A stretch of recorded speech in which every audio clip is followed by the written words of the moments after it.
So we're going to get started tonight. Sorry we're running just a few minutes late. I'm usually very start on time, end on time. That's kind of my motto, but we weren't successful tonight.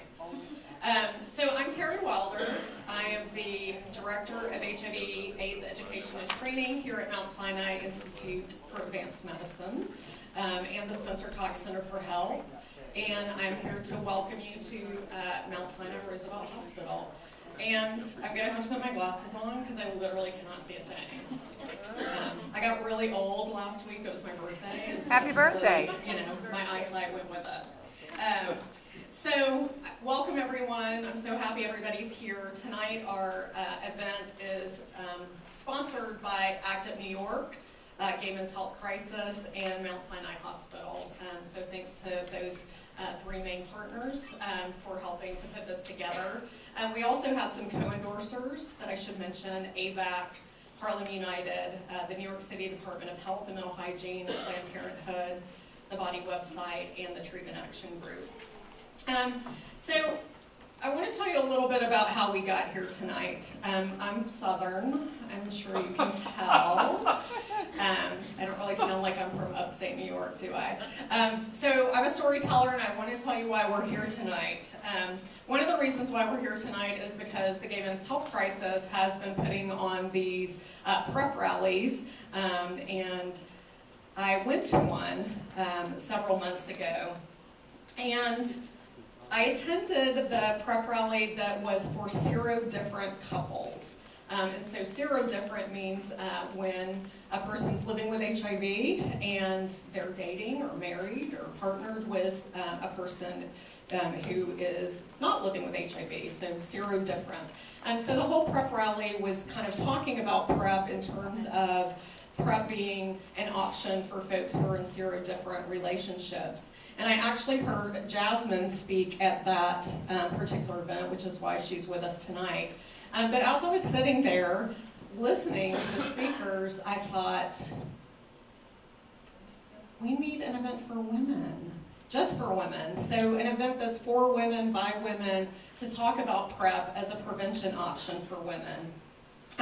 So Dr. Dimitri Daskalakis was milling around after this event, and I walked up to him and said, we have to have an event for women. We can't just add women and kind of stir. We really need to wholeheartedly embrace kind of having an event for women about PrEP. And so that's how we got here tonight. But I want to tell you about why I care about this issue, why we're having this event kind of in my mind. One of the reasons why we're having this event tonight for me is because one of my girlfriends was diagnosed with HIV, and she shouldn't have. She was diagnosed about 7 years ago, and it completely blew my world wide open. I've been working in HIV since 1989, but having a girlfriend that you palled around with in high school all of a sudden call you one day to tell you that she had been diagnosed with HIV really changes kind of the way that you look at prevention. And this is a person that was very, very dear to me, and that it's a person that, I talked with about HIV, and I thought that I was kind of doing my job as, an AIDS activist, and something kind of broke down and failed. So one of the reasons why we're here tonight is because my friend is living with HIV, and I don't want another woman to be living with HIV if we can at all prevent it. The other reason why we're here tonight is because one of my best girlfriends is trying to get pregnant. And she is a lesbian, and she's attempting to have a baby with her best friend, who is a gay man who's living with HIV. And I want her to be able to talk about this with medical providers, and I want her to not feel ashamed about her choice to have a family. So the other reason why we're here tonight is because I don't want her to feel any kind of stigma or shame about her right to make decisions for herself. So tonight our conversation is about women, all women. We come in all shapes and sizes, and we are very diverse. We're diverse in our sexual orientation, we're diverse in our race, our gender identity, we're diverse in our ethnicity and our religion and our educational level, and we all need to be included in this conversation about PrEP. Since the outbreak of the AIDS pandemic in 1981, there's been continuous and worldwide mobilization by people living with HIV and people affected by HIV. And we tonight are here as a community, and I really want us to think about how we make sure that PrEP access is available to all women in New York State, in our region of the country, and across the country. We're here tonight to make sure that no other women acquire HIV. This past summer, Governor Cuomo stated to the New York Times that 30 years ago, New York was the epicenter of the AIDS crisis. We are in a position to be the first state in the nation committed to ending this epidemic. The day after he made that statement, he publicly announced the launch of what's called Bend the Curve initiative, which would decrease new HIV infections to the point where the numbers of people living with HIV in New York State is reduced for the first time. The end of the AIDS epidemic in New York will occur when the total number of new infections has fallen below the number of HIV-related deaths. So this bending the curve is a three-point plan. And the first point is to identify persons with HIV who remain undiagnosed and link them to care. The second is linking and retaining persons diagnosed with HIV to health care and getting them on anti-HIV therapy to maximize HIV suppression so they remain healthy and prevent further transmission. And the third point is providing access to pre-exposure prophylaxis, PrEP, for high-risk persons to keep them HIV negative. So when this was announced, community groups really rallied around it. There was a press conference on Gay Pride Day, really commending the governor, calling on him to appoint a high-level task force to further develop this plan. I was appointed to this task force, and today the New York State Ending the Epidemic Task Force met in Troy, New York. We have a great deal of work, but I know we can do this, and I look forward to the day when our work is over. So in conclusion, I'd really like to thank everyone for coming tonight. I really want to thank our panelists, especially the women who are here to share their stories about taking PrEP. I really appreciate your courage and your willingness to share. I'd also like to thank the women of ACT UP. If they're here, they could stand. So Annette and Bryn and Nanette and Jennifer. There's not a lot of us, so please join us if you're interested. We have started a women's caucus, so please applaud them. I'd also like to thank the Gay Men's Health Crisis, particularly Krishna. And if there's other members who are part of the Gay Men's Health Crisis family, please stand. I just may not know who you are. And I'd also like to thank Mount Sinai Institute for Advanced Medicine, and I know some folks are here. So Emma and Anka, and I don't know where Tristan went, so other folks. And I'd also like to say thank you to Dimitri Daskalakis for his leadership around this issue, and hearing me when I said that we need to have a PrEP event for women that is not only for women, but by women. So we're going to go ahead and turn it over to our program tonight. So if you come to other PrEP rallies, you know that kind of each presenter has about 5 to 7 minutes to present. And then we open it up for the majority of our time for us to have question and answer from the audience and discussion. So the order that we'll go is we'll have Dr. Swaminathan present first. Then followed by Jasmine, Julie Lynn, and Poppy. And then we'll have Kimberly Smith, and we'll close with Lynette Ford. So I'd first like to introduce Dr. Swaminathan. She is with the Division of Infectious Diseases, the Department of Medicine, Rutgers, the State University of New Jersey Medical School. So please welcome Dr. Swaminathan.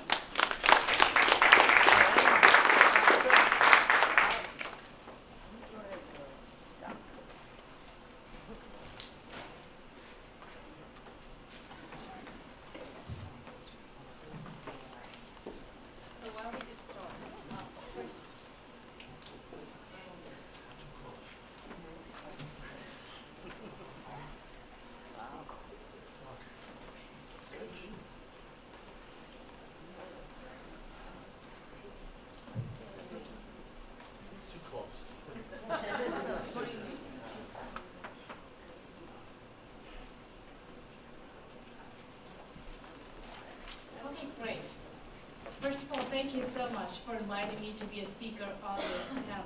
It's exciting on so many different reasons. First and foremost, it's great to be part of an all-women's rally talking about HIV.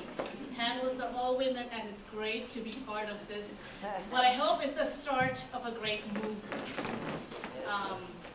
Because really, this is a game changer for women on many levels, and we'll get into that, I hope, more into the discussion. But so what is PrEP? PrEP is really pre-exposure prophylaxis, prescribing of antiretroviral therapy before you have an exposure. Now, the concept of prevention is well established for other infections. For those of you who might travel to tropical countries, we certainly use medications to prevent malaria. You use vaccines to prevent the acquiring of infection. So why not use of effective medications to prevent acquiring a very serious life-threatening infection? And why pre versus post? Meaning, why do you have to take it every day? Why not just after the exposure? Well, it really depends on who you're discussing with, and that's why the decision is tailored to the individual person. So if you have a person who has multiple ongoing risk episodes at every period of time, it's hard to determine at which point in time do you determine, do you give the prophylaxis, because if you just wait, well, I'm going to give post-exposure prophylaxis here, then I'm going to give it here, and then I'm going to give it here, it's kind of patchy. So if there are people who have repeated high-risk exposure, it might be a good option to give them pre-exposure prophylaxis so that you have effective drug levels that will protect them from acquiring HIV throughout the period of time that they are being exposed to HIV infection. That's really the entire premise of PrEP. And so why is there this need? So yes, HIV medications are great. I mean, they really work effectively when taken. That being said, these are data from the CDC that look at new infections, and there continue to be an increased rates of new infections in the US, about 50,000 infections, the majority of whom are sexually acquired. The top line looks at new diagnoses among the MSM population, and this horizontal bar here is level. That looks at heterosexual men and women. So this epidemic in this country at the current time is primarily driven by sexual contact. So what can we do to reduce, to have an impact on this incidence? Now, I'm going to start by the FDA approval of tenofovir and emtricitabine, which in commercial language is called Truvada. Some of you might be familiar with the brand name of the drug. So in 2012, so this is 2 years already, this is not something new, the FDA approved the use of single tablet, once daily use of these medications for the prevention of HIV infections among high-risk patients. Now, it did come with certain caveats that the participants need to be confirmed to have been HIV negative. They should be screened every 3 months, and you're only allowed to prescribe the drug for 3 months to make sure that you get to pick up any intercurrent seroconversions in case you're not compliant or the medication's not working for whatever reasons. And there is a help number for persons without insurance who have difficulty accessing the medications. But that approval was based on the data in the MSM population. So what are the data looking at the efficacy of PrEP among women, which is really what we're here to talk about. So Partners PrEP was a placebo-controlled, randomized, double-blind study looking at the use of tenofovir alone or tenofovir with FTC as compared with placebo among high-risk heterosexual men and women. These were all HIV-negative women. And as you can see, this study was very effective in reducing the rates of new HIV infections across all groups. The efficacy ranged anywhere from 63 to 85%. And although when you look at this difference, it might appear that the intervention was less effective among women than in men, but the study was not powered to look at differences in these subgroups, and so this difference is not statistically significant. So really the bottom line is that across all groups when taken, this medication was very effective. It's also important to note that adherence was very high in this group, and that will become increasingly important as I get through some of the other slides. TDF2 trial was another study looking at daily oral tenofovir FTC among 1,219 heterosexual men and women in Botswana. And this study was 62% effective in reducing the risk of HIV infections. Now, despite the fact that about 33% did not complete the study, towards the end, they were able to get end-of-study data for most of these participants.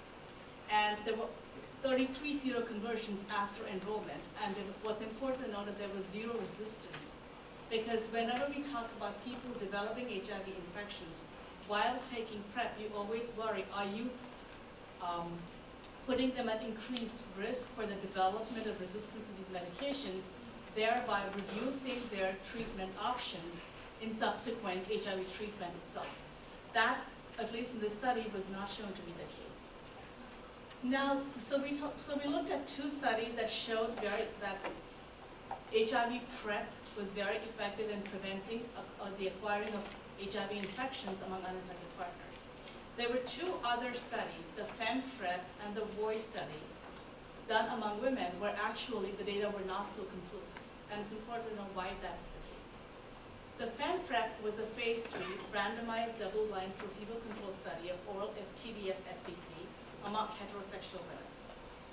The study was stopped prematurely in 2011 due to lack of efficacy of the study intervention.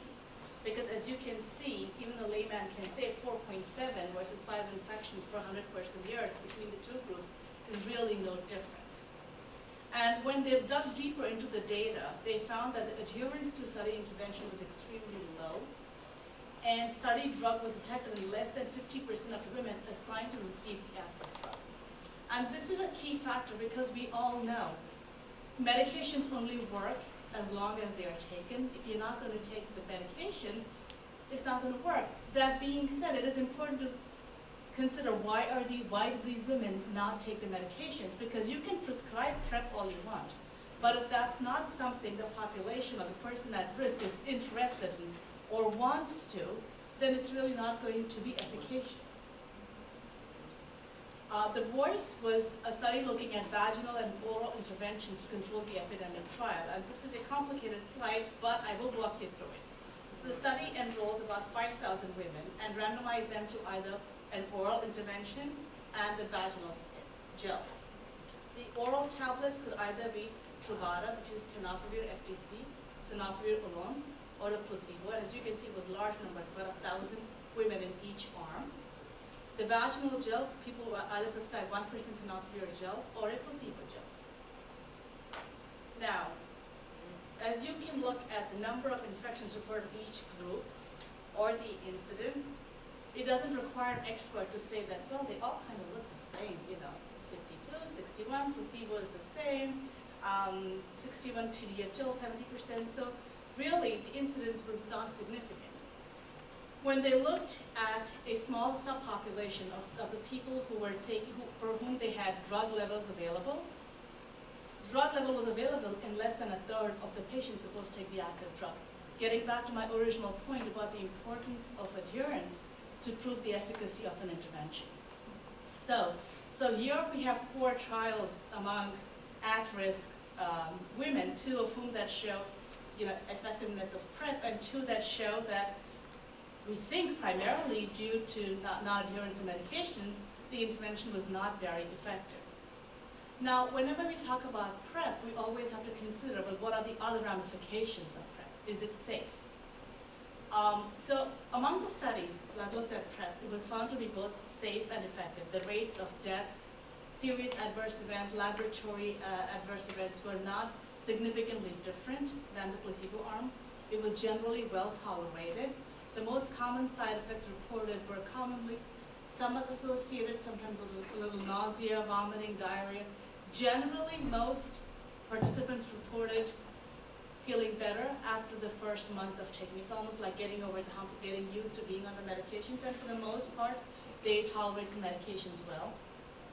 And PrEP is associated with a very small change in bone mineral density, and that needs to be looked at over time to see if that's going to have an impact, particularly if people take these medications for years and years. The other argument that I hear, well, if you're going to give PrEP, well, that's going to just make people have more risky behavior, have increased risky sex. Well, the data actually are to the contrary, at least from what we know so far. So these are two PrEP studies. iPrex was an MSN-MEM and Partners PrEP, which I alluded to earlier today. In both of these studies, the interventions had a significant reduction in subjects reporting high-risk sexual behaviors in both arms, placebo and the active drug, suggesting that at least from the data we have, we don't have the data to support that PrEP use increases high-risk sexual behavior. And what about drug resistance? Resistance is rare, and has been reported to be rare in PrEP studies. And if you think about how resistance develops, you need to have two things. You need to have a person taking enough of the drug to have some level of drug level available, while at the same time having enough of the virus available. So if you have someone who's really taking PrEP effectively and has good drug levels, PrEP should work enough to suppress acquiring HIV infection, where that should not be the factor. If on the other hand, you have someone who's acquiring HIV because they haven't taken it, they really have very little drug level in order to engender resistance development. So the development of resistance has not been the rule, has been the exception rather than the rule among PrEP studies. So in summary, the efficacy is varied, but that in a big portion that is driven by adherence to the medications. It is relatively well tolerated, and there are few resistance associated with the medications. So in summary, daily oral PrEP with tenofovir FTC is recommended as one HIV prevention option for heterosexual men and women at substantial risk of HIV acquisition, because these trials present evidence of its safety and to present evidence of efficacy in these populations, especially when medication adherence is high. So who are the groups that you're going to target PrEP to? Serodiscordant couples, so if you have one HIV positive sexual partner, if you have women with recurrent bacterial sexually transmitted infections, because that increases the risk of acquiring HIV, a high number of sexual partners, inconsistent or no condom use, commercial sex work, living in a high prevalence area or network, and you need to make sure that you have a documented negative HIV test before prescribing PrEP. Preferably, you should consider acquiring, getting a test using a newer fourth generation test that can significantly reduce the incubation period up to almost 7 days of acquiring the infection. No signs or symptoms of acute HIV infection. Normal renal function, and documented hepatitis B virus status. The medication that's been approved is tenofovir FTC, given once daily, for a 3-month supply at a time. And for the follow-up, but PrEP is the start of the conversation. And I say that because you really have to follow people very closely over time, at a minimum every 3 months, to assess various things, to repeat the HIV test, to reassess medication adherence, risk reduction counseling, to look for any sexually transmitted infections, for any adverse events that may have developed, and the pregnancy test for women. And at 3 and 6 months thereafter, they need to have their renal function monitored, and at a minimum every 6 months, continue to test for bacterial STIs, oral and rectal, and assess pregnancy intent. So in conclusion, I will say that PrEP is one option to reduce the transmission of HIV infection among high-risk persons. Continued monitoring of patients on PrEP is necessary, and increased community awareness and education by events such as these, and hopefully many more, are really key to successful PrEP, because PrEP is really a partnership between the healthcare providers, the healthcare organizations, and the community at large.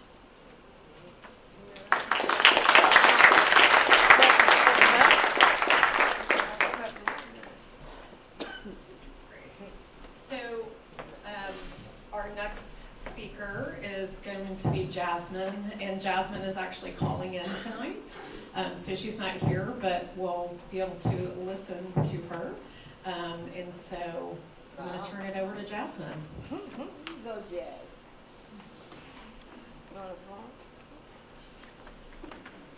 Jasmine, are you there? Maybe she's occupied. Maybe you can put somebody else. Jasmine?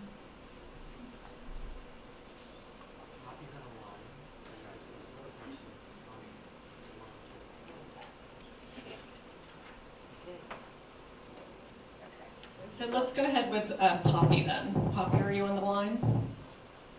I should be able to see her. Yeah, can you hear me? Yes, hold on.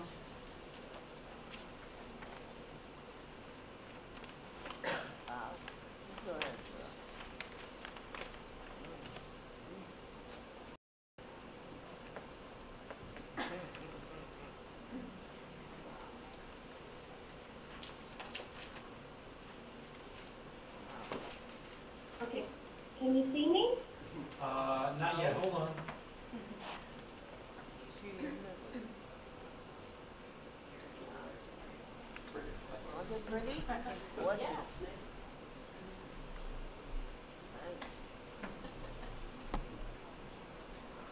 Can you share your camera? Yeah, I thought I did. It should pop up. Just click on the green button that says the camera. Now you can see the camera. You see underneath the orange arrow going to the left? There's a little camera. You have to share your it camera. won't light up. It doesn't light up? No. We did see her last time.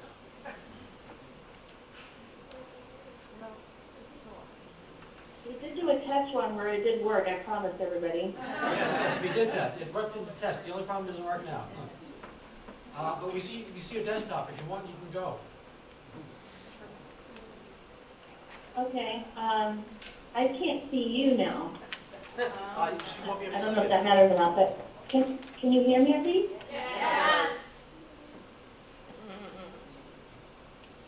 Yes, we can hear you. Okay, so I'll just go ahead. So hi everybody, I'm Poppy. I just want to share my story about how I used PrEP to get pregnant. I met my husband in 1999, and the moment that I met him, I knew I was going to marry him, which was surprising to me, but I knew of his HIV positive status, and when we started dating, I made an appointment with his doctor to talk to her about, our possibilities around having children. I knew he would have to practice safe sex, so that, I knew all about that, but I just was looking into learning more information about having children. So at the time, she told me that the options were pretty limited. One of them being adoption, the other ones being sperm washing, and or the use of sperm donors. I asked her about using what they called post-exposure prophylaxis, which at the time was what medical and law enforcement professionals were using in the event that they had gotten exposed to HIV or AIDS. And she told me, this was in 2000, that post-exposure prophylaxis was not available to the general public, that it was only for medical and law enforcement professionals. So we did get married in 2002, and we immediately started looking at options for having children because we knew, it was going to be a time-consuming process. We ended up deciding to go with sperm washing. The problem with that was that in the state of California, which is where we live, sperm washing did not become legal until 2007. So we waited, and then in 2007, it became legalized. And I'm really kind of abbreviating the story. But I ended up going to see a doctor about moving forward with the sperm washing procedure, and my doctor explained to me the process, and the process would be that we would collect, the fertility clinic would collect my husband's sperm. They would send it to a clinic in New York where it would be sperm washed and then frozen and sent back. And I didn't understand why, if the sperm washing procedure was legal in California, we would be sending it to New York for sperm washing service. And he explained to me at the time that the Center for Disease Control had not come up with guidelines around how the state of California would perform sperm washing techniques. So, this is almost now 7 years after I had the discussion with his doctor. Excuse me. And so I decided, we can't wait another, 3 to 5 years for the CDC to come up with guidelines around sperm washing. So we decided to just move forward with using a sperm donor. And we had a donor picked out, and we were just about to move forward with that when I got a call from an organization called BAPAC here in San Francisco, and the woman told me about how Truvada or PrEP could be a possibility. So we decided to go with, stop with a sperm donor and wait to see if we could find a doctor that would prescribe Truvada or PrEP for me. I didn't think I would have a problem in San Francisco, so I went to my primary care doctor and asked her to prescribe PrEP for me. I went with a bunch of information. I took her articles. I brought articles for her to read, contacts at BAPAC and experts in the HIV specialists for her to call and talk to. And she told me that she would not prescribe, not only would she not prescribe Truvada for me, but she would no longer see me as a patient because I was engaged or I was going to be engaging in unethical and risky behavior. And so she felt that as a doctor, it was unethical for her to continue to treat me. So needless to say, I found a new doctor. And in 2011, I began using PrEP. I had a doctor that prescribed it to me. And took PrEP for about a year and a half. Didn't take it every month, and we didn't try to have intercourse for the purpose of conceiving every month.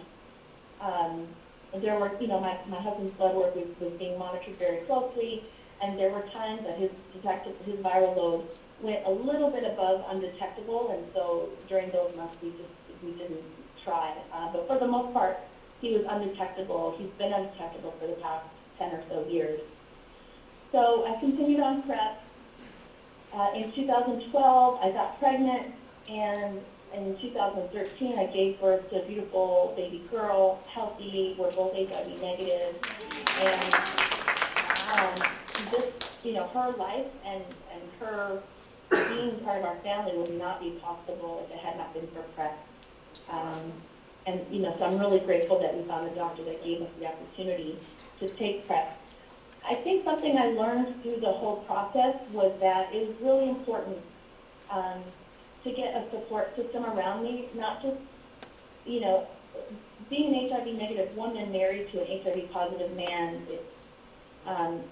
It's a complicated scenario at times, and it can, I think having a support system is very helpful just to talk to people about, what you're experiencing or what you're feeling or thinking, and especially when you're trying to conceive and you're doing it in a way that's kind of unconventional. It was really good for me to have a support system and somebody to just talk to. And then, another lesson that I learned is that I really wish, and I don't know if anybody in the audience is a medical professional or social worker or has any interfaces at all with people who are affected by, or who are HIV negative but live affected by somebody is affected by HIV in their life in some way. That first doctor who told me that she would not prescribe PrEP to me and she would not see me as a patient anymore, was extremely disheartening and very discouraging, and I didn't understand her stance. I felt it was very judgmental, and it was really apparent to me that she felt she knew better, that she felt she knew best, and knew, what would be the best decision and choice for my life. And, it didn't really occur to her that this had been a decade-long process for my husband and I, and that we had done a lot of research and, really sought out other alternatives. And so, I guess if there are any medical professionals out there, I would really ask you to, kind of withhold, check yourself and see if you're, making decisions for your patient instead of with your patient, or not listening to them. And it can be possible, sometimes your patients can educate you in an area maybe that you're not, you don't have expertise. But overall, I felt that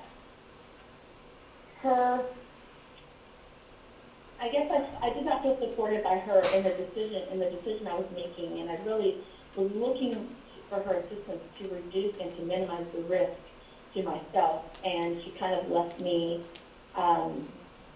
dangling with that. And then lastly, I think I just really appreciate all the people that are in this fight or that are advocating around women and PrEP use. It's a really, it's not a discussion that's talked about very much. A lot of the discussion around PrEP is, with gay men or MSM demographic, and so it seems like at times women are completely left out of the conversation, even though they account for a very large percentage of the Truvada prescriptions that are being taken today.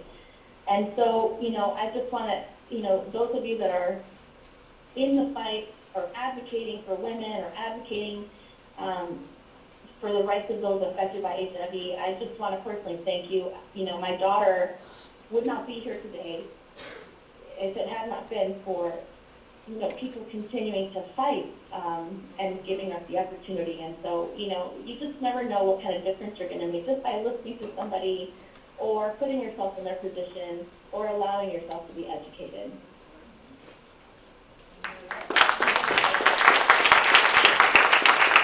Great. Thank you so much, Poppy. So our next speaker is going to be Jasmine. Jasmine, can you hear me? Yeah.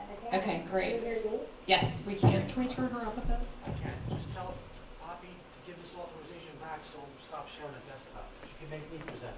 Okay, so Poppy, if you can make us the presenter again. Oh. How do I do that? Okay. Hi, Jasmine. Here. Okay, she can talk. Okay, so can we turn Jasmine up because it's a little bit bigger? Okay, Jasmine, you're up. That one doesn't know. Hi, this is Jasmine. I'm in New York. Well, I've been listening to everything Poppy was saying, and right where she left off, with just more support. I mean, I've been on the PrEP program for about 7 months now, and there's not a lot of people to talk to it about, especially it is very different being in a female in the PrEP program. And you're muted. I'm muted. I'm not muted. No. Oh, hear me? We can hear you. The other person muted. I'm sorry? Go ahead. Muted. I'm muted. I'm not muted. Jasmine, we think Poppy is muting and non-muting. So you're good, so you can keep talking. I've always been a big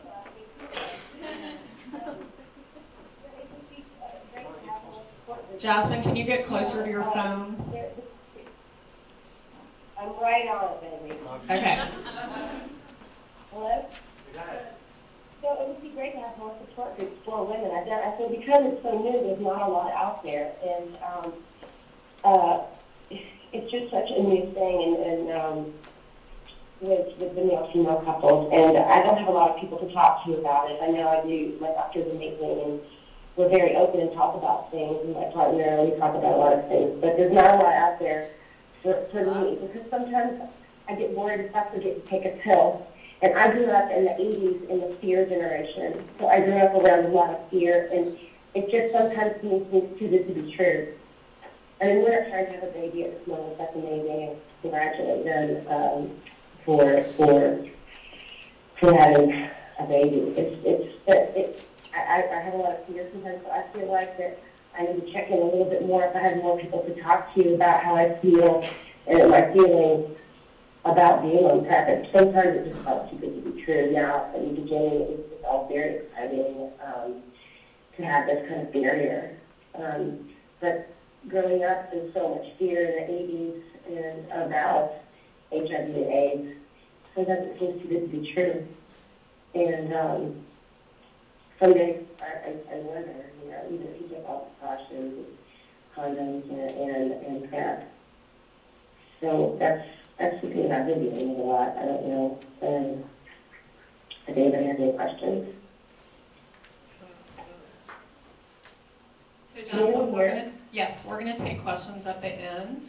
But just to clarify, so your partner is living with HIV, is that correct? Yes, he's living with HIV. And we've been together for a couple of years now. And the first time I heard about PrEP, my first doctor, she didn't know anything about it, and I was asking because I just got on Medicaid this year, so I had to pick a new doctor, and I just chose one out of the online, you know, because there's not much guidance. And I went to her and got all my tests done. I hadn't been tested for everything in a long time, and everything came back negative. So I thought it'd be a good time to start PrEP, because we had been talking about it and I've been researching it online, and she didn't even know what it was. So that's when I changed my primary care physician, which, you know, maybe a lot of people, doctors aren't even educated. She was quite young, and they didn't even know about it. And that was kind of shocking to me. So I reached out to someone that I knew that was quite close about PrEP. And that was a shock to me. And just, you know, what did we talk about? Oh, you know, just how can we make this drug available to all the women or people that would want it. I'm not quite sure about all of this, but I know it was going away, and I needed my medication. I wasn't, and I didn't have a prescription for until another few days, and they wouldn't give it to me. They wouldn't give it to me at the pharmacy. And she said if I were to pay $1,500, she'd give it to me. Otherwise, it's too bad. And I was like, well, I need this medication every day, and so I don't know how I would be able to afford this if I didn't have Medicaid at the moment. So that's something else that I'd like to bring up for this. Great. Thank you very much. So we're going to bring up Julie Lynn, who's going to talk next about her experience being on PrEP.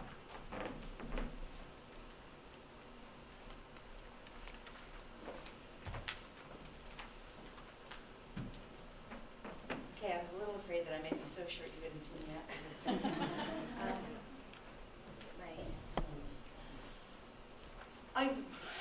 Hi, I'm Julie Lynn. I really identified with what Jasmine was saying about being part of the fear generation. I was a college freshman in 1984, and HIV and AIDS was one of the defining things of my college years. I had actually thought as a teenager that going to college was going to be lots of sex and great drugs. That's what I thought college was going to be.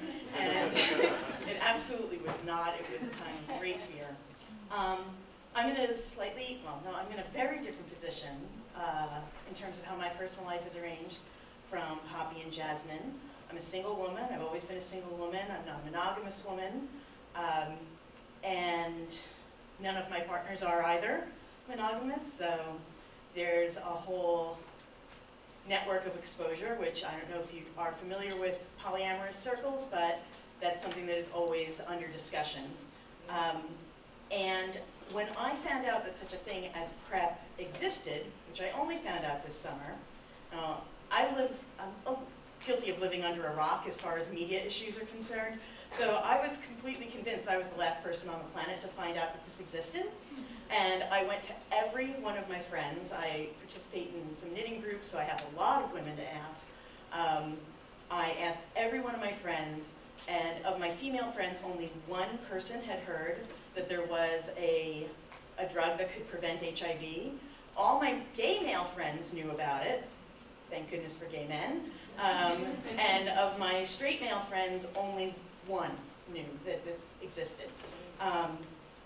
And a lot of people, and my friends are for the most part a well-educated and sex-positive bunch. So if they didn't know this, I was like, oh my God, if we didn't know this, does anybody know? And like Jasmine was saying, I also thought it was too good to be true. Like, and people thought I was mistaken. I had friends who actually are involved in healthcare, like, no, no, no, it's coming. You're mistaken. It can't possibly be here. I'm like, no, no, approved 2 years ago. So this was, I really had that same sense of this is too good to be true. And I do have more than one sexual partner. As far as I know, none of my sexual partners are HIV positive, and as far as I know, none of theirs are either. But there's a really important phrase in that sentence, which is, as far as I know. And having, as I say, I was a college freshman in 1984, there's almost a religion of latex among people of my generation, and I'm certainly an adherent of it myself. And taking PrEP hasn't changed that. I take my medication every day. I still use safer sex practices. But I will say there is this way in which fear, 30 years of fear and resentment have dropped away. Now, I don't have quite as moving a story as a brand new baby, but I feel like here I am, finally old enough to be a grandmother, and I finally get to be the sexual person I knew I was at 18. And I might cry a little because that's been a huge, huge discovery. And because I had this sense of this is too good to be true, I asked everyone I know to poke holes in my reasoning. I asked everyone I know. And I couldn't find a flaw. And it just seemed like it was a belt and suspenders kind of thing. So that was my decision. I was able to go to my primary care physician. When I had wanted to be vaccinated for hepatitis B earlier in the year, she'd given me a little pushback. So I thought I might get a little bit of an argument with her about Truvada.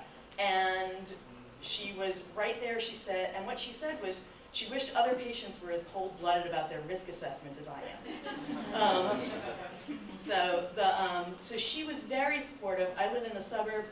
Just from hearing her staff talk about the paperwork they have to fill out, I'm pretty sure I'm the first one of her patients who's on PrEP. But she's been great, the whole staff has been great. The one thing that's been a little bit of a hiccup is that both my insurance and the Target Pharmacy, Truvada is classified as a specialty pharmacy drug. It's a little tiny hiccup. There's a little bit of extra paperwork to do ahead of time. I can only have my prescription filled through the mail order pharmacy that my insurance uses. I can't, go to a retail pharmacy for it. But that's a small hiccup, and a lot of people get their, regular maintenance medications through mail order. And yeah, I do. Like I said, I don't have quite the same sort of family positive moving story as a brand new baby, but it really has been, like I say, 30 years of fear and resentment gone. And I'm healthy, and life is good.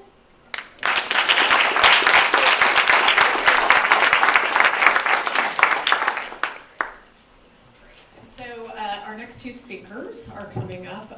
They're more from kind of the social service arena. And I don't actually know where everybody went because everybody dispersed. Sorry. So Kimberly Smith is coming up. She's from Harlem United.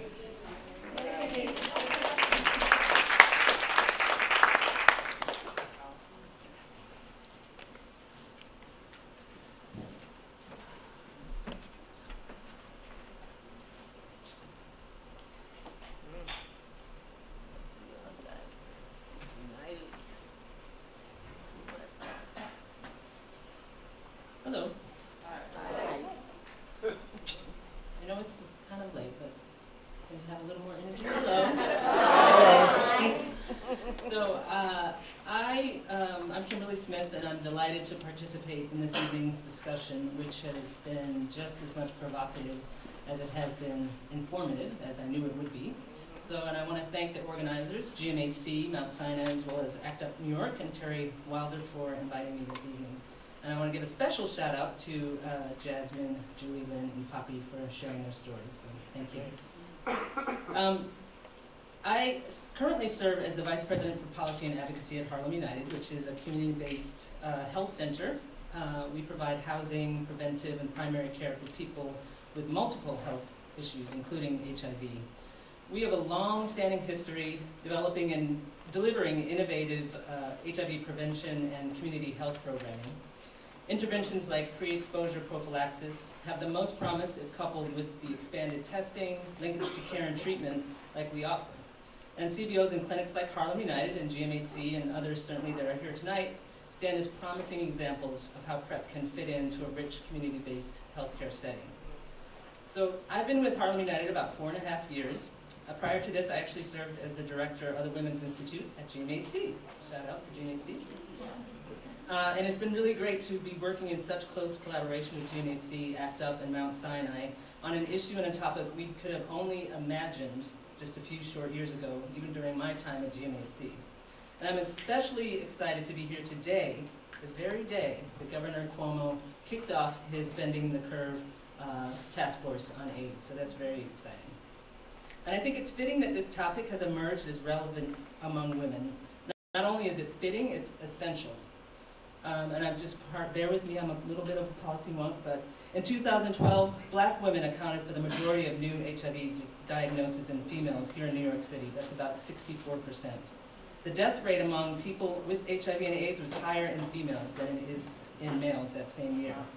And among transgender women, male to female, about 92% of newly diagnosed folks with HIV between 2008 and 2012 were Black and Hispanic. There definitely are encouraging trends to note among new infections in this HIV epidemic, but the disparities between Black and brown women and white women and infection rates still remains alarming. So basically, we can't afford to dismiss any new prevention intervention if it's safe and effective. I think that Truvada as PrEP is one such intervention, and we heard from the doctor earlier that that the studies bear that out. But more than I want to recite studies and data, sometimes I can't help myself, I want to talk to you as a woman who believes we can't ignore this prevention option, even with all of its practical challenges and realities. And in order to do that, there are just a few things that I think are important to understand.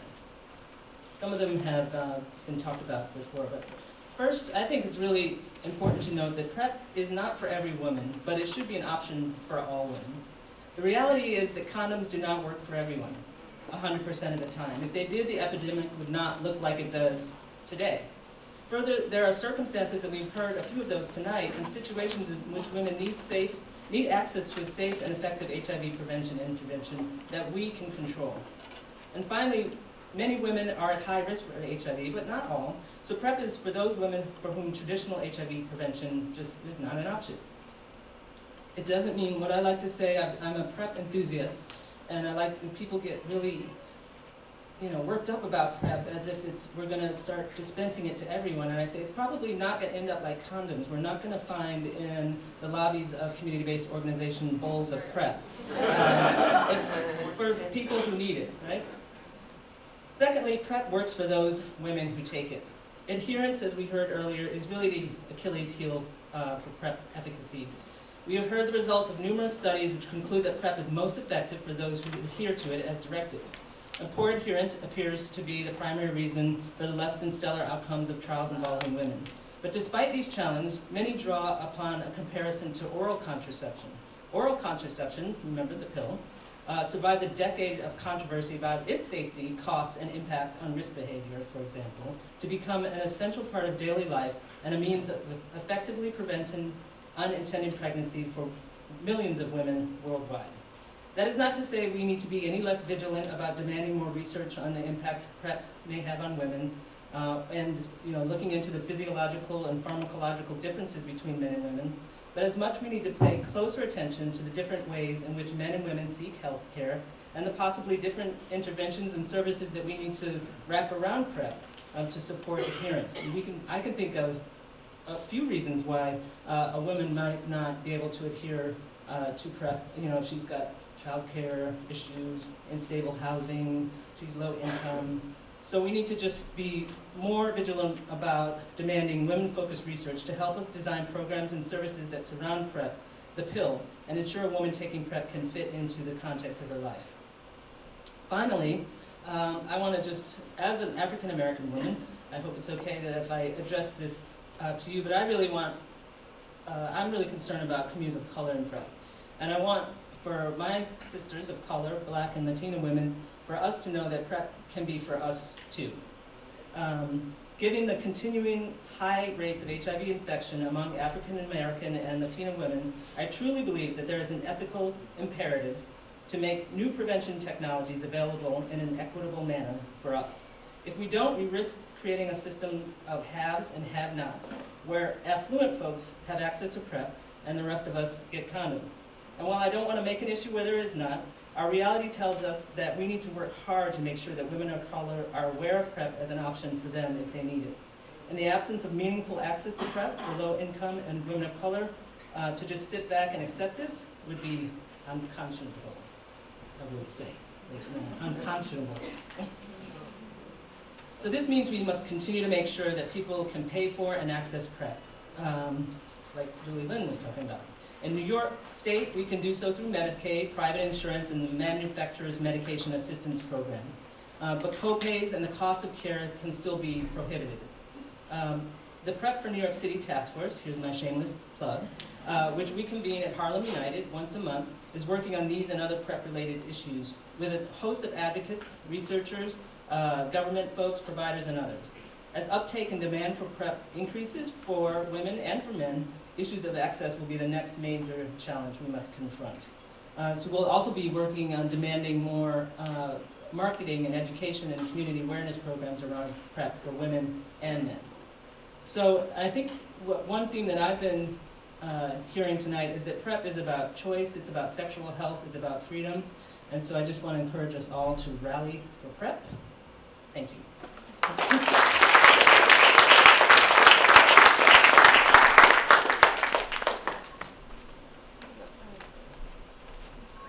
And so then our final speaker is Lynette Ford, who's with Gay Men's Health Crisis. It's been coming down. And then after that, we're going to have question and answer and discussion. And since we started a little late, we can go later too. So we can certainly stay till 7:45 if folks are very chatty. Good evening, everyone. Hello. You guys can do better than that. Good evening. So my name is Lynette Ford, and I'm the Managing Director of Program Services and Evaluation at Gay Men's Health Crisis. And despite what may be a common belief, just like this, I got it. Despite what may be a common belief, GMHC does serve women. In fact, over 45% of the clients that we serve are women. Most of them are, as Kimberly said, Black and brown women. And we still to this day get calls saying, do you guys serve women? We see women every day in our testing center. So one of the great things about going last is that you're closing the show, so I hope to have a ta-da at the end of this, a magic trick or something. But a pitfall of that is that you don't want to sound redundant, and you don't want to talk about some of the things that have already been discussed. So what I would like to do is call your attention to some themes, as Kimberly talked about, with Jamie Lynn and Poppy and Jasmine. And I heard two very important words: support and empowerment. And I think as women sometimes, we become so marred sometimes in our day-to-day lives that we neglect those who are closest to us. Now, I'm not playing roles to stereotypes, but we know how we can be sometimes. And I think in order for us to become empowered, it's going to take women to empower each other, right? Also, I think one of the things that I heard was the more you know. I think Poppy talked about going to her doctor and her doctor not prescribing PrEP because her doctor had her own issues. You would be surprised, even though physicians take the Hippocratic oath, a lot of them bring their own garbage into that exam room. And so you have throngs of women who would be perfect candidates for PrEP, who may be with a partner who is HIV positive, and because of the gender bias in their relationship or the gender inequality in their relationship, she does not feel comfortable enough to ask her male partner to use a condom. So what is she to do?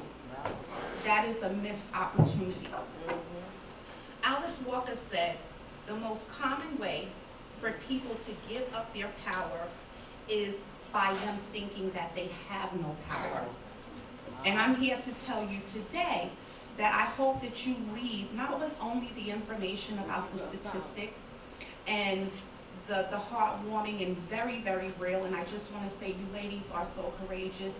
Poppy and Jasmine and Julie Lynn is so courageous hearing those stories, but I want you to go out of this room and remember that you can impart knowledge, you can impart power to your fellow female comrade.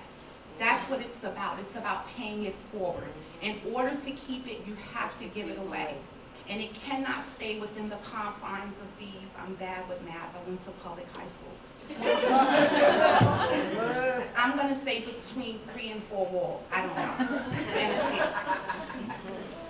know. You really have to take this information and take it out. I can't tell you how often in the testing center we have clients come in and they were our prime candidates for PrEP. And when we ask them, has anyone ever spoken to you about PrEP? Do you know what PrEP is? A lot of them say no. And guess the gender most oftentimes, or gender self-identified, of those people that say no? Women, absolutely. So I'm going to say, and end in conclusion, that we as women must, it's imperative, that we must have conversations with each other. We must encourage one another to take care of our sexual health. We have the power. We cannot give that away, and I know that it's not easy to do, but it's something that we can claim, we can reclaim, and we can use one another to do it. Thank you.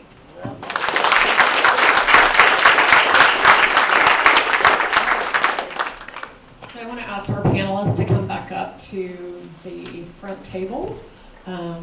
So now what we're going to do is we're going to open up for question and answer, and so we're going to bring a mic up here to the front.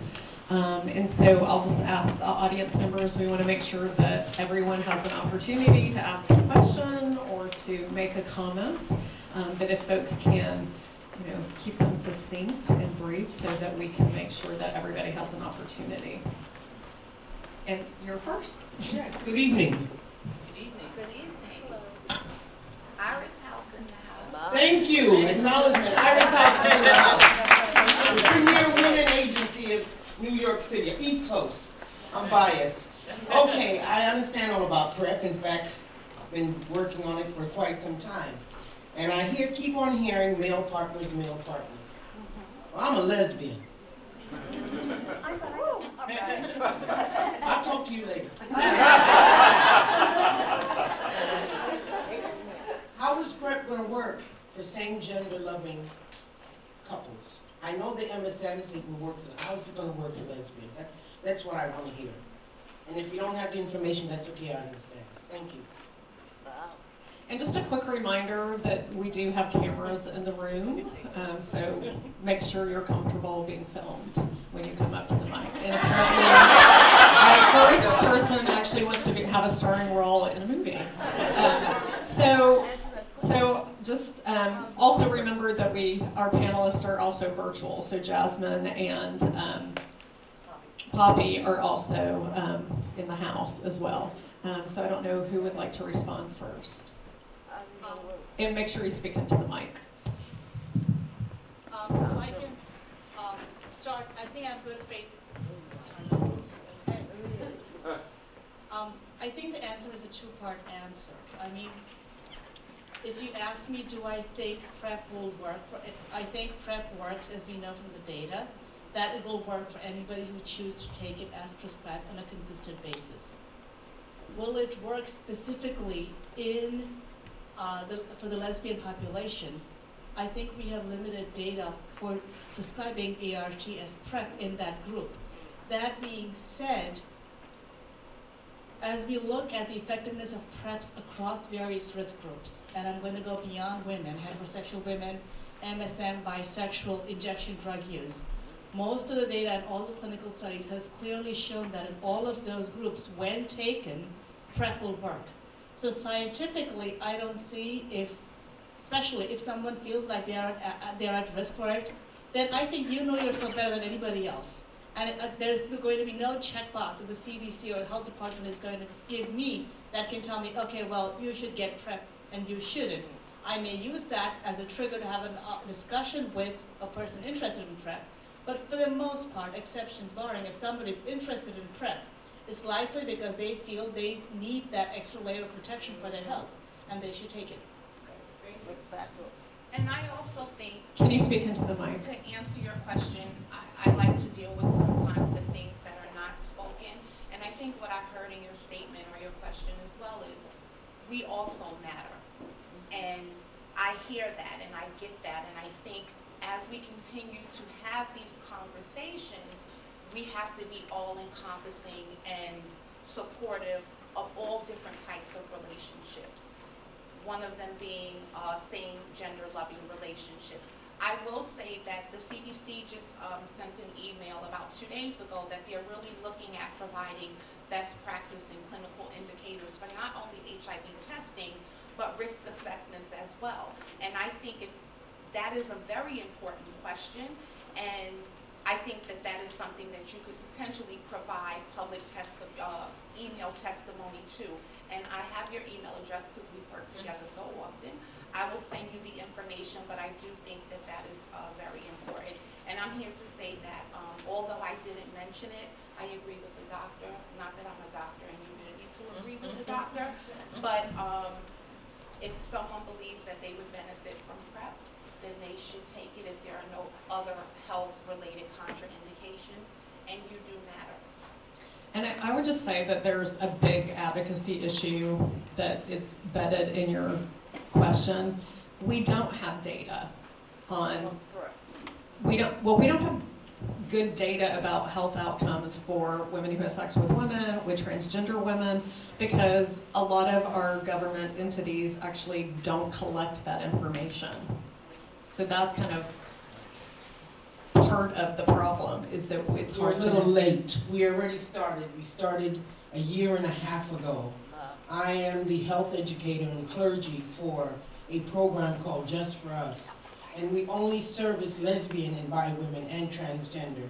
And we had a meeting this morning with the AIDS Institute. We've been sending information to the CDC on all the high-risk behaviors of my population. So it's only been ongoing, but you know, with epidemiology, it takes a year to 2 years before they can give the numbers. Right. But it is ongoing. Right, and the ACT UP met with the CDC in June, and they ain't cutting it. I know, but that's okay. Lynette and Kimberly know me. I never give up. Yes. I've been in this field over 25 years. I never give up. So they're going to have to recognize me. Regina Shavers, may she rest in peace, and Dr. Marjorie Hill. We started this way back when in the Department of Health, and they cut us off, and they cut us off the funding. But here we are back again at Iris House, and there's another agency up in Albany that's doing the same thing we're doing down here. So they're going to hear us now, okay? I'm a little older, a little wiser. I don't act up as much, but I let my pen and my words firmly, calmly, and determinedly speak for me. Great, well, good to hear. I just want to add one thing, that when it comes to women and HIV prevention, that was something that wasn't even talked about 5 years ago in this country. All our funding, and this is where your voices go, was going to HIV prevention in sub-Saharan Africa and other parts of the world. Not that they are not important. They are important, but so are we. I mean, these are women in our backyards, in our community, and it wasn't until the HIV prevention study 064 that was, at Newark was one of the sites, and Bronx too, that really looked at HIV prevention among high-risk women, to really look at, and that was the trigger to say that there is a need for HIV prevention initiatives among women in the United States. Thank you. Anka? Hi everyone, my name is Anka Georgilescu. I work in, I manage the HIV prevention programs here at Spencer Class, and one of the programs is PrEP, and we're actually, so I work on the provider side, and one thing that I wanted to hear more about is the provider's role in bridging that gap and opening that conversation. So what we heard from all three women who discussed their experience with being on PrEP, and what I heard earlier today at a training from one of the providers who works in Queens, is that there are different populations in different parts of New York City, and the message from the provider side, a lot of providers feel uncomfortable, or they don't really know how to bring up or how to ask the right questions. They make assumptions, like we heard in the stories from Poppy and Jasmine. And the providers I heard earlier today were saying it's easy when someone comes and is informed or has proactive questions about PrEP, but how do I, become a partner with that patient or with that client? So if you could share some of your words of wisdom from all of your different sites where you work, for how you start that conversation and make it comfortable and make it relevant and anything related to that from the provider side. And when you mean provider, do you mean medical provider or social service provider? I guess both, yeah, but also from the perspective of the client, as well as working in an agency where you understand all those different dynamics. I don't. Go ahead, grab the mic. I'm happy to go first. But as I say, I'm actually, I think my doctor's getting tired of me. One of my lovers is a physician, so I'm constantly walking into the doctor's office with a second opinion in my back pocket already. She's very good-natured about this. So I went in pretty well informed. I went in saying, here's this thing, and since she is my doctor, she is aware of my, how my personal life is arranged, and as I say, but it's been, one of the things that I like particularly about my physician is that she is willing, as is her whole staff, to be educated by a patient. And I try to always remember that, I didn't go to medical school, so I make sure that I am actually seeking her expertise. But for me, I've been very lucky that I have someone who was willing to listen to my concerns, and I'm just horrified by Poppy's experience with the doctor saying you're going to be engaging in risky and unethical behavior, because I didn't get any of that. I was very supported by my physician and her whole staff.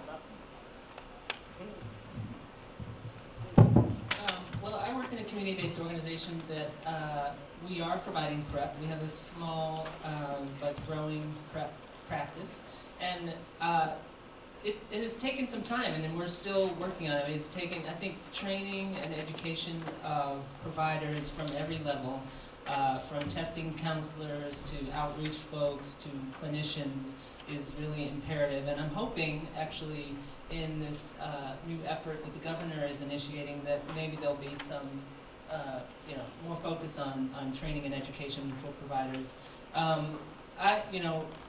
My experience I view every experience with a medical person as a opportunity for just a little bit of education, and it's tiring.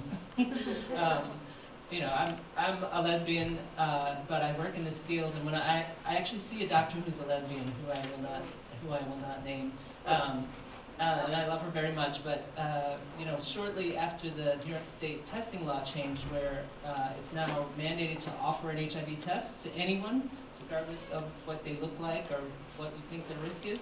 Between ages of 13 and 64. Right, 13 and 64. I had to ask her to give me an HIV test, and then she quickly dismissed me. And I think that in some ways that goes to your question too, Dreddy, because I think, again, as a lesbian, there's assumptions about, I identify as a lesbian, but that doesn't mean I don't have other sex with men, or that I don't have other risk factors. My point is just that I try, before I go to any doctor, especially if it's a new doctor, I try in my head to think of what points I want to make sure I get across and view that as an education for them. And it's not always the case that they will be open to that, but hopefully some of the time they will. And my last point is that I know that providers listen to other providers, so I think, our chief medical officer at Harlem United, Dr. Bokar, she's a great, phenomenal physician, and I know she's, I know that when she talks to other providers that they listen, and I'm hoping that, as more consciousness is raised around PrEP, that providers are going to start talking to each other. Great. I want to make sure that you have a chance to ask a question. Hi, my name's Ariel. I'm a reporter for the board. I have two questions. One of them has to do with, all the women who take Truvada, spoken today, were people who went to see their doctors. And I'd like to know what programs exist that are trying to reach out to women who might be in abusive relationships, women who don't have the social capital to impose condom use, women who maybe aren't sure of the fidelity of their partners and who might want to be able to do something covertly to make sure they protect themselves. Are there any programs like that? And then the second question is a little bit more science-based. So my question is, I know that there is early research that shows that antiretrovirals may interact with contraceptives, hormonal contraceptives, and they may diminish the efficacy of the hormonal contraceptive. Not all hormonal contraceptives, just FYI. DMPA, which is an injectable that most women of color use, hasn't shown that. But what I'd like to know is there any research that shows this with PrEP? I mean, it's based on the same medicine, right? So let's answer the first question first. Yes, sorry. So the question is, does anybody know of any programs that specifically targets communities that may be in situations where they can't negotiate condom use? Specifically, you mentioned maybe women who are in abusive relationships. I think it deals with the point of... Can you speak into the mic? I'm sorry, I'm not following directions. I think it deals with the issue of sexual inequality, and I think there are a lot of programs that deal with those structural issues within the relationship. So while it may not be specifically talking to a woman about PrEP, if she's in a domestic violence situation, there are many programs within New York City that can help her move to a safe place, because it's going to be safe first, and then we can then discuss those other issues that she may have once she feels empowered enough to leave this relationship. And have you seen those programs kind of talk about I can't say that I've seen those programs, but I can tell you that as my friend from Iris House spoke about, and I did write that here on the paper, they have a program specifically for women by women called Just for Us, and they actually used to come to GMHC and speak with women in our testing center and provide them with STD testing that we could not provide at the time. And within that, you can then get into conversations about other areas of one's life. And if the client feels comfortable enough, then it can take the conversation further. Well, I think a good point that you're raising is that this might be a population that we need to target, or I hate using that word, PrEP to. So I don't know of any programs that are serving women in intimate partner violence situations and talking to them about PrEP specifically. Like Lynette said, there certainly are a number of programs that are dealing with domestic and intimate partner violence, but we probably need to, as a community, make sure that the message about PrEP gets to those programs, so this is an option for those women. And the second question. So yes, many of the antiretroviral therapy medications that are used to treat HIV do have interactions with many of the oral contraceptives. For the most part, Truvada itself does not have a significant drug interactions, because Truvada is, so for those of you who don't know, so treatment of HIV generally uses 3 or more medications across 2 or more classes. Truvada is a combination of 2 different medicines in the same class, nucleoside reverse transcriptase inhibitors, tenofovir and FTC. The majority of the drug interactions come from 2 other classes of medications that are not in Truvada. So Truvada per se should not have a significant drug interaction with most of the hormonal contraceptives. Women should still check before they use it reliably as an oral contraceptive pill to make sure that there is no interaction depending on the drug. There are also ongoing studies to look at other hormonal contraception apart from the injectable Depo-Medrol that you talk about, that I frequently do prescribe for the reasons you alluded to, because that it's easy to administer and has fewer drug interactions. So, but they are looking at other hormonal interventions to make sure they are safe and effective. And hopefully those data will be published in the next 2 years. We're starting a study at our site, so we'll see. On DMPA or? No. Oh, okay. Oh, good. Thank you. Thank you. Hi, I'm Dr. Frank Spinelli, and I just want to, I work with GMHC, and we've been doing the PrEP forums, and Terry, we haven't met, but we talked on the phone. I just want to say what a great job you did, and I want to congratulate the panelists. The only comment I want to make is one of the most, the slide that I thought was really remarkable is that PrEP is not for everyone, and I think you really have to come away with that. This is a medication, it's under the class of chemotherapeutics, it's not without side effects. We should be talking about it more and more with women, but I do want to point out that there are side effects, and really you should come away with the fact that this is something that you need to talk to your doctor with. And I think one of the questions that was brought up, I think, over here was, how do you approach the patients? And I think one of the big things for me and the patients that I treat, and I do treat some women with HIV, is that you have to understand if your patient has the wherewithal to understand what it is they're going to take. And that's with any medication, but especially with PrEP, that you have to go back to the doctor routinely, that you have to take it every day, and that you have to use condoms. And I think you really have to be able to express that with your patients so that they come back. And one of the things that I didn't think was mentioned was that one of the side effects is bone mineral demineralization, which is a common problem with women as they age. So it's really engaging with your healthcare provider, because this is going to be something that you will have to see your healthcare provider frequently, routinely. And thank you again for hosting this. We have another question. Sure. The only thing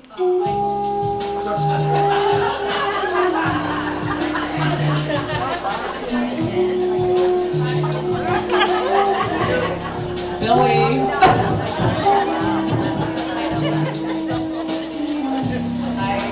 I don't know what to do. Wow. Okay. Thank you. Sorry. We had one comment. Harlan did not want me to add. Yes. The only point I wanted to add was, I take everything that you said seriously, and I do think you raise a good point. That being said, I've been taking care of people with HIV, many of you whom are current injection drug users, history of mental health, substance abuse, really hard to treat and hard to reach populations. So we have a large clinic of about 1,500 patients. Our virologic suppression rates are about 78%. And I work in Newark, New Jersey, so you can't tell me. So I think it's great. I think people will surprise us. Will they surprise us all the time? Maybe not. But we do have to give them the benefit of doubt. So the way I have a conversation, you have to ask. Prevention is everything. It's like asking people about smoking and alcohol and drug use and unprotected sex. If you don't ask, you will never find out. Once you ask the questions, that is really the starting point of having a conversation about what prevention method is best suited for that person. It could be PrEP, it could be condom use, maybe they're doing all the right things and nothing else is indicated. But we just need to ask, and ask everybody. You look like someone who could be at risk for HIV, and you look like you couldn't. I mean, we have to get those notions out of our head, because We have to, if you're going to start treating people equally, we have to start talking to them at the same level. Modify the conversation and then let them guide us how far and how deep they want to go. And people will tell you. There'll be people who will be shocked to say, oh my God, nobody ever asked me that. You know, like people, and they don't want to talk to their doctors. They want their doctors to think they're perfect. Well, we're all human beings. Doctors aren't perfect, and neither are the patients. So we have to figure out a balance. That's right. So it looks like we have some other questions. Hi, my name is Karen Richards. I'm really interested in what PrEP could do for young adults in high-risk areas. Because whether it's maturity-wise, whether it's either responsibility, some young adults are scared to ask their healthcare physicians about getting tested or about other things that's available to them. So I really want to know what's really being done for that. Well, there's a lot of things, and you raised a very good point, because when we look at the HIV epidemic, the single group that's at highest risk are young MSM of color, between the ages of 13 to 24, and I think that's the age group you were asking about. So we really have to do something. So yes, we have testing programs in place targeting those populations. In addition, there are multiple HPTN, HPTN stands for HIV Prevention Treatment Network trials that are looking, and there are ongoing and studies in development that are looking to see what methods of HIV prevention delivery. Is it medication alone, medication combined with various other behavioral intervention might help effectively address the HIV risk in that population. So I can't say that we have an answer, but people recognize the need to find the answer to that. Right.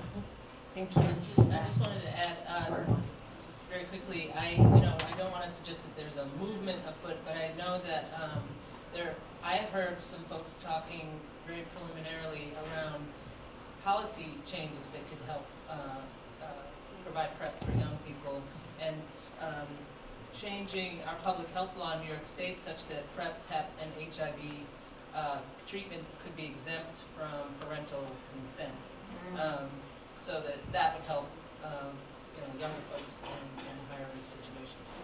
So, I mean, that's just a possible advocacy issue that may be coming down the pipe. All right, thank you very much. Thank you. The other thing that comes to mind in terms of PrEP is that, all of our guidance say for 18 and older. So that may also end up being a barrier to a medical provider who's very serious about following the line on guidance. So that might require some education as well for medical providers if it's, to be a little bit more fluffy and squishy in your interpretation of it. Right, and then there's also, you raise a good point, and there's rules and regulations, so and depends on certification. So if you're an adult practitioner, yes, you're only allowed to see, adult patients. You're not authorized to see them. So, we're very fortunate in our group to have a physician who's quadruple board certified, medicine, pediatrics, and adult and pediatric infectious diseases. So, a person like that is the perfect fit to address particularly the adolescent. And many of the adolescent physicians are actually recognizing the need for that and are starting to prescribe PrEP or having the discussion about PrEP for the adolescents.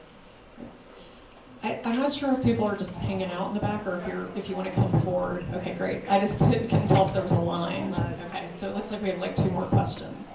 My name's Ashley, and I'm a student reporter from CUNY. So I have 2 questions as well. My first question is, are there any efforts being made to implement Truvada into high school and college sex education programs?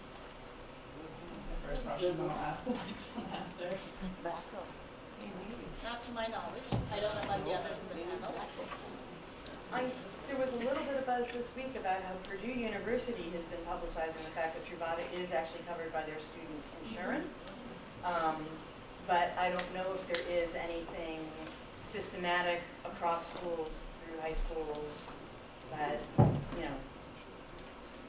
there is some recognition of that. So if a 17-year-old girl came to one of you and asked, she engages in risky sexual behavior, would you guys recommend she go on Truvada? being so young? Well, for us at the testing center, we wouldn't give her a recommendation of what she should do, but we would refer her to a medical provider that could thoroughly assess her risk, that could thoroughly assess her strengths as far as being able to take the medication as prescribed. We would definitely make a referral. And there's also 18, right, that we just talked about, 18. I mean, I think the issue with PrEP right now is that nobody and everybody, I mean, like, nobody really knows about it. You know, and so then when we think about like specific kind of subpopulations, that's going to take like another layer of advocacy and activism. I mean, you know, right now we're kind of going for the big mass, you know, blanket across the sky to like, can you actually know that there's this acronym called PrEP? But then what you're bringing up, all of these subpopulations that have, you know, some things that we really, really need to think about. How do we reach people? You know, how do we reach the transgender community? How do we reach the lesbian community? How do we reach youth? And then when we reach them, are they going to be able to have access? So you can know about it all day long, but if you can't get it, it's like, you know, we're teasing people. So, and my last question is, what other efforts are you guys making to bring awareness to women about this drug?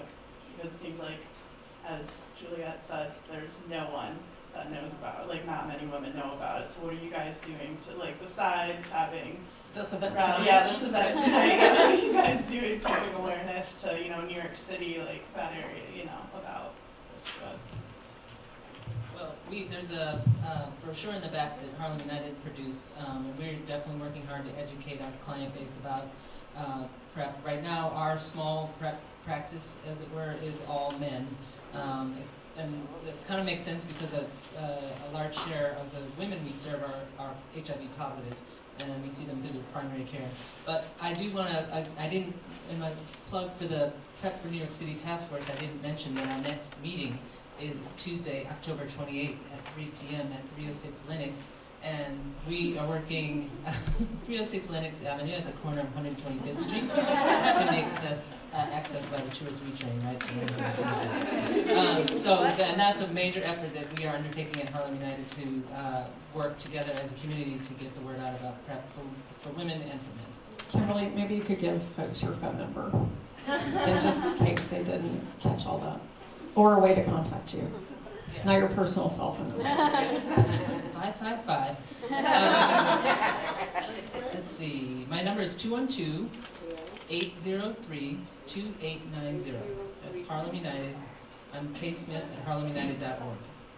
Thank you. So we actually have two people behind, and so we want to kind of move quickly through because we are approaching quarter till, and that's when I said we would close. Hi, I'm Bryn Gay with ACTA, and I really appreciate everyone's stories tonight and presentations. And I'm also curious to know about some of the people that are the other speakers that are online, if they're able to follow the conversation after the presentation. But my question is really about the process of actually getting it through various insurance providers and the kind of costs for people that aren't on insurance. So I'm kind of in transition from insurance companies, and I don't know if Truvada is something that's covered. So for people that may not have full coverage, is it something that's under the portfolio of insurance companies to sort of cover that, and what is the out-of-cost pocket? And secondly, is it sort of available outside the United States, or is it centrally in the US, or maybe just Canada or North America? Or if that's something that anyone could answer to. I think as far as the insurance goes, from what we've seen at GMHC, and one of our interns in health informatics did a run of insurance companies, it appears that there are a lot of insurance companies that cover Truvada and have it on their formulary. You would need to speak with your insurance company or your medical provider actually first to see if your insurance would cover it. But from what we were able to ascertain, most major insurance companies do include it on their formulary. As far as it being outside of the United States and off-label or generic, I'm not sure about that. It is available in certain parts of the world. I don't know how easy it is to get access to that. And regards to your out-of-pocket cost, it kind of varies depending on the insurance plan and whether it's preferred, what tier, because each insurance company has different medications and different tiers. So depending on that, it's really very variable. For some patients, it's minimal out-of-pocket cost, and for others, it can be quite a lot until they hit their maximum, and then it sort of goes down. I mean, Julie Lynn, do you have a copay? Yeah, so I can only tell you about my insurance, so anecdotal, not systemic, but Truvada is, I pay the same amount for it that I pay for my birth control pills. It's a drug with no generic equivalent, so I can't get it the smallest copay, but there aren't other less expensive brand name drugs that do the same thing, so it's not the most expensive copay. So it's, like I say, for me it's right in the middle, and I am lucky that I have good prescription drug coverage, and that, for me, it was a reasonable amount of money. It's $35 for me every month. To me, that was a reasonable amount of money for what the benefit that I'm getting. Now, I realize that's a fair amount of luxury that I have right there, but. And then Poppy, if you're still on the line, did you have a copay? Okay, thank you. All right, thanks. So, also, Gilead offers a patient assistance program for people who are underinsured or uninsured. You can contact them. Yeah, you can contact them directly online. Great. And so our final question is Annette. Hi, my name is Nick Gaudino. I'm with ACT UP New York, and it's more of a comment, but I also want to address the issue of Truvada outside the U.S. It is my understanding that Truvada is available in Western Europe and Australia, and that they're actually a little bit further along in terms of getting public education out to the MSM population. Like, you ride the tube in London, you will see posters about PrEP. So, but in terms of outside the rich world, it's my understanding that it's really hasn't been rolled out at all. It's more of a comment, speaking to Julie Lynn's presentation. I just want to make sure that we all remember that there isn't better reasons for taking PrEP and worse reasons for taking PrEP. So let's not privilege fertility over sexual pleasure, and to just remember that every human being has a right to fully express their sexuality without fear, without prejudice, without stigma, and that for some people PrEP allows you to do that. In some cases for the very first time. You're not the first person I've heard say that they could kiss freely and make love freely in a way that they haven't been able to do for the last 3 decades because of this epidemic. So I just wanted to make that comment. Thank you. Great, thank you. And that was a great closing comment. So I just want to thank everybody for coming tonight, and certainly thank our panelists for being here tonight. We could not have obviously done this without you. Please, as you're leaving, pick up brochures from the folks who brought materials. And thanks for coming.